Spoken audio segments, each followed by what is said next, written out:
Que Deus nos abençoe no estudo de Sua Palavra. Amém. Sequência do estudo dos mandamentos. Quinto mandamento, chegando na metade, então temos ainda vários mandamentos pela frente. Quinto mandamento, conforme Êxodo, capítulo 20, versículo 13, não mate. Lutero nos traz no Catecismo Menor uma breve explicação do que significa isso. Devemos temer e amar a Deus e, portanto, não causar dano ou mal algum ao nosso próximo em seu corpo, mas devemos ajudar-lhe e favorecê-lo em todas as necessidades corporais. Sempre essa característica que Lutero traz na explicação, aquilo que não devemos fazer, então não causar dano ou mal algum ao nosso próximo, e aquilo que devemos fazer, ajudar-lhe e favorecê-lo em todas as necessidades corporais. A nossa relação com o próximo, então, como eu já havia dito, nós falamos os 3 primeiros mandamentos, a nossa relação com Deus. Nós temos então, já estudamos o 4º mandamento, que é o mandamento de transição, onde então nós falamos da autoridade, toda a autoridade emana de Deus. Deus concede essa autoridade aos pais e a partir dos pais se estabelece a vida em sociedade. Os pais que delegam, né, as autoridades civis, professores e assim por diante. Então, relação patrão-empregado, já temos no 4º mandamento o começo dessa relação como próximo, mas ainda é um mandamento de transição, porque essa autoridade, ela provém de Deus. Agora, então, finalmente, a relação com o próximo. 5º ou 10º mandamento fala especificamente da nossa relação como próximo. Deus então nos deixa a sua ordem, a sua vontade, para que tenhamos um bom convívio em sociedade como irmãos e irmãs na fé principalmente. Esse mandamento então trata a respeito da vida, o bem terreno mais valioso que nós temos. Se o bem espiritual, nós falamos sobre isso no último culto, o bem espiritual mais valioso, e claro, o espiritual sempre sobrepõe o terreno, então o bem mais valioso que nós temos é a fé em Jesus Cristo, mas o bem terreno mais valioso, obviamente, é a vida, porque de nada adiantaria recursos financeiros, bens materiais, não fosse a nossa vida, e Deus quer proteger essa vida, então, através desse mandamento. Então, Deus, através deste mandamento, quer preservar a minha vida e a vida do meu próximo, ou seja, a nossa vida, garantir que tenhamos segurança para a nossa vida aqui nesse mundo. O que significa não matar? Lutero, no Catecismo Maior, ele traz alguns aspectos, alguns pontos do que significa não matar. Em primeiro lugar, então, não se deve machucar ninguém fisicamente com as próprias mãos. Então, justamente a integridade da vida, o bem-estar físico, não apenas não tirar a vida, mas também não ferir, não intentar nenhum mal ao corpo do nosso próximo. Em segundo lugar, não se deve usar a língua ou boca, a língua ou a boca para ofender ninguém. E é importante, Então, percebam que a transgressão ao 5º mandamento não é apenas ferir ou matar alguém, mas ofender alguém. Usar a língua para falar mal, para proferir alguma ofensa contra o próximo também se caracteriza, então, um pecado contra o 5º mandamento. E aí, em terceiro lugar, não se deve hostilizar ninguém, nem desejar o mal por raiva e ódio. Antes, deve-se fazer o bem aos que intentam o mal contra nós. Então, não apenas deixar de proferir palavras de ofensa, mas também não sentir raiva, não ter ódio. E quando nós sentimos raiva ou ódio, isso também acaba sendo pecado contra o 5º mandamento. O que Deus quer é que nós tratemos bem um ao outro, que a gente faça e deseje o bem uns aos outros, inclusive aqueles que intentam o mal contra nós. E foi isso que Jesus fez por nós. Nós vimos a história, o Antigo Testamento, a queda em pecado. O ser humano fez o mal para Deus, fez o mal contra Deus, desobedeceu a Deus, mas Deus, ele responde com mal? Não, Deus responde com bem. Ele inclusive envia o seu próprio Filho para sofrer o castigo que nós merecíamos. Então, esse é o princípio do cristianismo. É pagar o mal, não como o mal, mas o mal como o bem, porque o próprio Deus faz isso conosco. E aí a pergunta, essa é uma pergunta, né? Quem nunca matou? Como nós vimos, matar não é apenas tirar a vida de alguém. E eu costumo fazer essa pergunta para os confirmandos, e eles, não, a gente nunca matou. Mas aí olha só o que Jesus diz. Vocês ouviram o que foi dito aos antigos, não mate. E ainda, quem matar estará sujeito a julgamento. Eu, porém, lhes digo que todo aquele que se irar contra o seu irmão estará sujeito a julgamento. E quem insultar o seu irmão estará sujeito a julgamento do tribunal. E quem o chamar de tolo estará sujeito ao fogo do inferno. Palavras de Jesus no Sermão do Monte. Então Jesus mostra aqui claramente que transgredir o 5º mandamento não se limita apenas a um assassino, alguém que tira a vida de outra pessoa, mas irar-se contra o irmão, insultar o seu irmão, chamar o seu irmão de tolo. É exatamente aquilo que Lutero trouxe antes. Jesus fala isso, Lutero não tirou isso do nada. Ele tira isso das palavras do próprio Jesus. A nova tradução na linguagem de hoje, inclusive, ela substitui, ela traduz essa expressão, a palavra tolo, por idiota. Quem chamar o seu irmão de idiota está sujeito ao fogo do inferno. Então, assim, por isso eu pergunto, quem nunca matou? Assim como nós pecamos contra os outros mandamentos, nós também transgredimos o 5º mandamento. O que Deus ordena neste mandamento? Deus então ordena que ajudemos ao nosso próximo em todas as suas necessidades corporais, que sejamos misericordiosos, benignos e conciliáveis, ou seja, que vivamos em harmonia uns com os outros. Então, é isso que Deus ordena nesse mandamento. Deus ele proíbe tirar a vida, ele proíbe fazer o mal para as outras pessoas e ele ordena que nós, pelo contrário, auxiliemos as pessoas, ajudemos as pessoas em suas necessidades corporais e também que sejamos misericordiosos, que sejamos amáveis, benignos, que vivamos em harmonia uns com os outros. É isso que Deus ordena através desse mandamento. Por que eu trouxe essa imagem? Que imagem é essa? É a imagem do bom samaritano. Então, o que Deus ordena é que isso nos mostra o quê?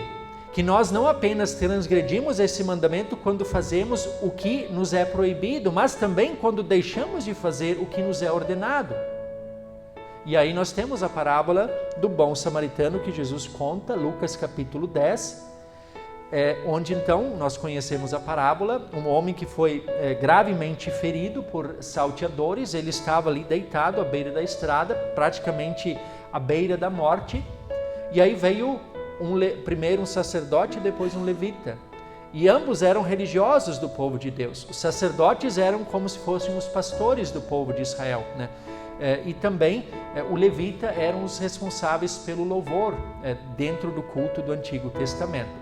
Então são pessoas que deveriam dar o exemplo de amor ao próximo, de ajudar aquele que ali estava na iminência de morrer. E de fato aquele homem estava ferido, se ninguém o socorresse, ele certamente teria morrido ali. E aí quem foi que socorreu aquele homem? Um samaritano. E os samaritanos eram odiados, eram ridicularizados pelos judeus. Então ninguém queria se aproximar de um judeu, de um samaritano. Ele tinha uma má fama diante dos judeus. Mas foi justamente esse samaritano que fez o que aqueles outros não fizeram em relação àquele homem. Ele pega aquele homem, cuida das suas feridas, leva para uma hospedaria e lá ainda paga o dono da hospedaria para que ele pudesse cuidar dos ferimentos daquele homem até que ele ficasse bom. Nós costumamos, a partir dessa parábola, conectar com Cristo, né? Porque a situação desse homem que estava à beira da morte, que não, se fosse por ele mesmo, ele teria morrido ali. Mas o samaritano socorreu aquele homem. E espiritualmente falando, essa era a nossa condição. Se nós estaríamos perdidos por nós mesmos, mas Cristo é o nosso bom samaritano. Ele veio e de fato nos socorreu e fez aquilo que nós éramos incapazes de fazer. E assim nós temos uma nova vida, nós temos uma nova perspectiva, nós temos o perdão dos nossos pecados. E a partir desse perdão que Cristo conquistou para nós, nós vamos sim então nos esforçar para ajudar o nosso próximo em suas necessidades, para também vivermos em harmonia uns com os outros. Eu quero também acho que é bem propício nesse mandamento, no 5º mandamento, a gente também abordar alguns temas polêmicos, como por exemplo, pode existir pena de morte? O que a Bíblia diz a respeito disso? É válido, é permitido existir pena de morte? Lutero, no Catecismo Maior, ele diz que aquilo que Deus proíbe neste mandamento vale para o relacionamento entre as pessoas, não para as autoridades. O que Lutero quer dizer com isso? Que agora as autoridades elas têm a permissão de matar deliberadamente? Às vezes autoridades opressoras, maldosas, elas fazem isso. Mas não é isso que Lutero está dizendo. Na verdade, o que ele diz?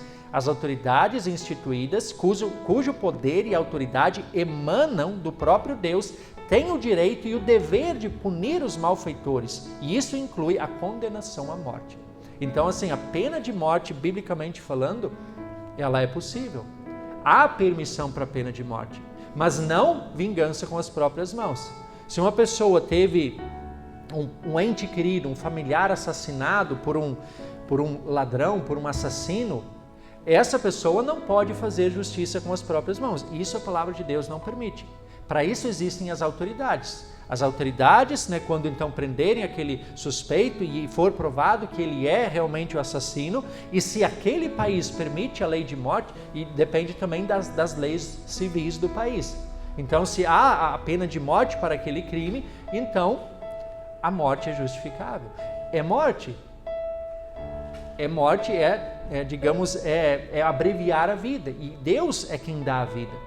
Mas nesse sentido, o que seria a pena de morte? É uma antecipação do juízo de Deus. E essa antecipação, ela não pode ser feita com as próprias mãos, mas as autoridades instituídas, elas têm sim o direito e a permissão para executar a pena de morte, Aqui no Brasil não existe pena de morte. Nos Estados Unidos existe, mas qual é o problema muitas vezes da pena de morte?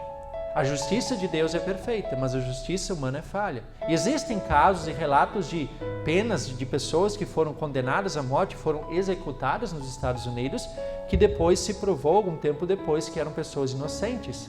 Então, isso pode acontecer. Imagine se no Brasil existisse pena de morte. A justiça ela já é tão falha. Então seria complicado, Mas, biblicamente falando, a pena de morte, sim, ela é permitida pela Bíblia. Outros tópicos polêmicos também quero abordar com vocês. Questão do aborto. A ciência médica séria e o ensino bíblico concordam que a partir da fecundação de um óvulo já existe um ser humano em formação. Nós temos o texto bíblico, Salmo 139, que diz que no ventre, que nós somos entretecidos, formados no ventre, no oculto, no ventre de nossa mãe. E que Deus já determinou os nossos dias quando nenhum deles existia. Então, ou seja, Deus ele já sabia quando a gente estava ali, logo no início, na fecundação. Quando nossos pais nem sabiam ainda a mulher nem sabia ainda que estava grávida. Deus já sabia. Ali uma vida já estava em formação. E a própria ciência, por que eu coloquei entre aspas, ciência médica séria? Porque estudos sérios, estudos científicos sérios, eles comprovam isso. A partir da fecundação, uma vida humana, um ser humano está em formação. Mas hoje a gente sabe que, assim como muitos há tempos já deixaram os princípios bíblicos de lado, muitos também querem se sobrepor até mesmo sobre estudos científicos sérios e muito bem embasados. Eles querem impor as suas próprias vontades, seus próprios desejos, pecaminosos, obviamente. E por isso querem justificar o aborto. Então, aborto sempre será uma morte, sempre será pecado contra o 5º mandamento.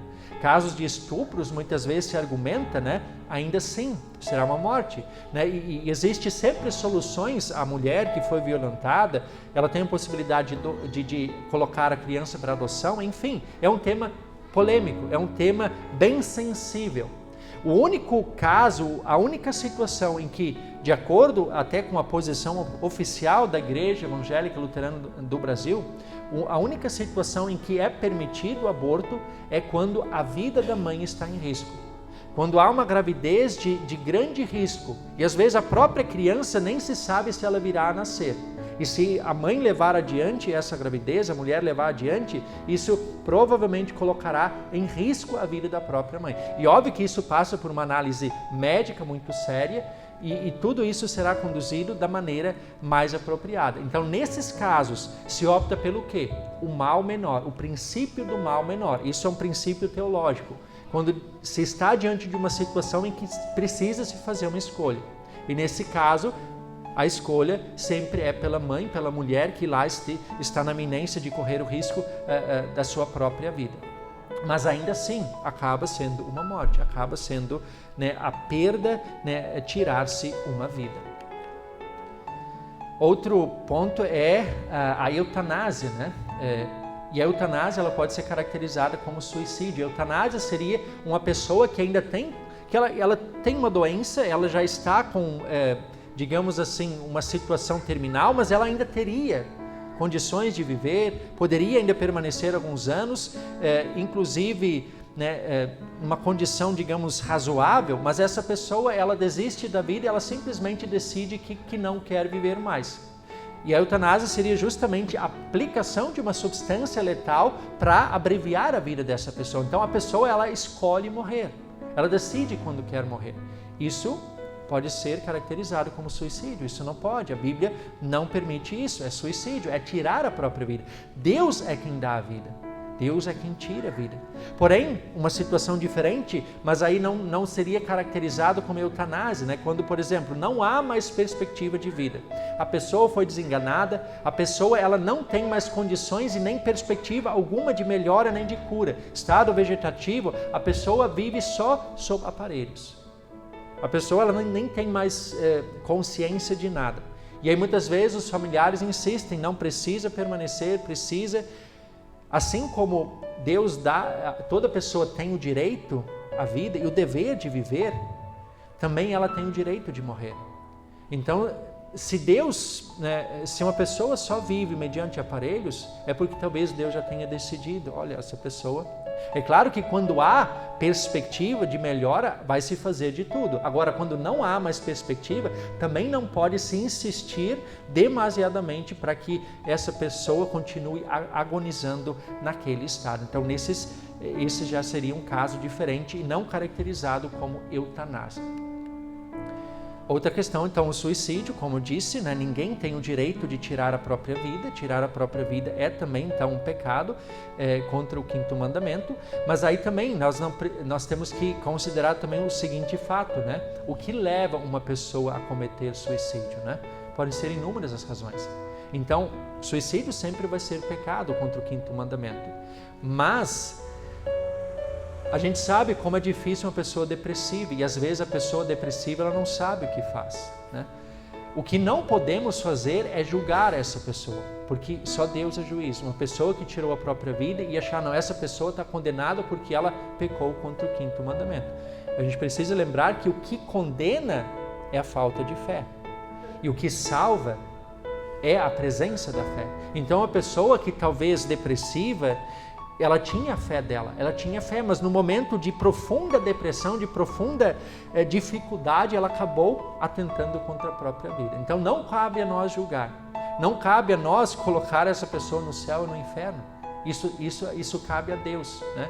E inclusive no interior, eu lembro até na minha congregação de origem, era comum. Uma parte do cemitério tinha uma parte isolada onde ficavam pessoas que tinham se suicidado, né?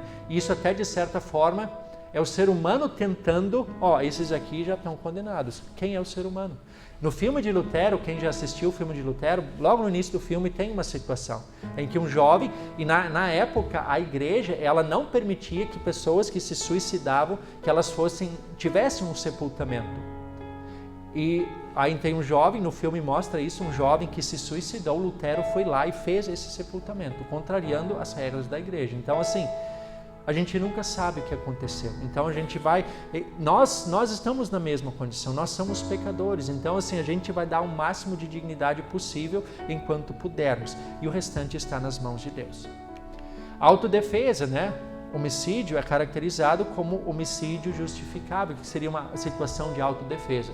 Quando, por exemplo, eu sou atacado, né, alguém atenta contra a minha vida e eu me defendo, e nessa minha defesa a outra pessoa acaba morrendo. Isso é óbvio que é uma morte, uma vida foi tirada, mas até as leis civis, né, elas também não condenam isso, porque é legítima defesa, né? Legítima defesa, então, é um homicídio, mas é justificável.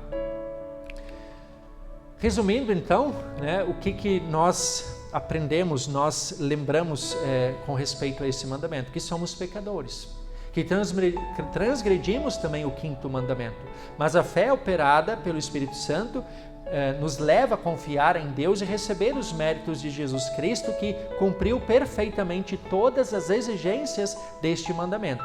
E essa fé nos motiva e capacita a auxiliarmos o próximo em todas as suas necessidades corporais, bem como a vivermos em harmonia e conciliação uns com os outros. Então, ninguém consegue cumprir o 5º mandamento. A gente falha também contra o 5º mandamento. E não apenas a questão de tirar a vida, mas de sentir raiva, de deixar, de ajudar quem precisa. Então a gente acaba transgredindo esse mandamento. Por isso nós precisamos sim sempre de novo recorrer ao perdão que Cristo conquistou. E justamente essa fé, esse perdão que Ele nos dá, que vai nos capacitar, então nos mover a de fato procurarmos da melhor maneira possível cumprir também este mandamento. Que Deus assim então nos abençoe e nos capacite no cumprimento de sua santa vontade. Amém.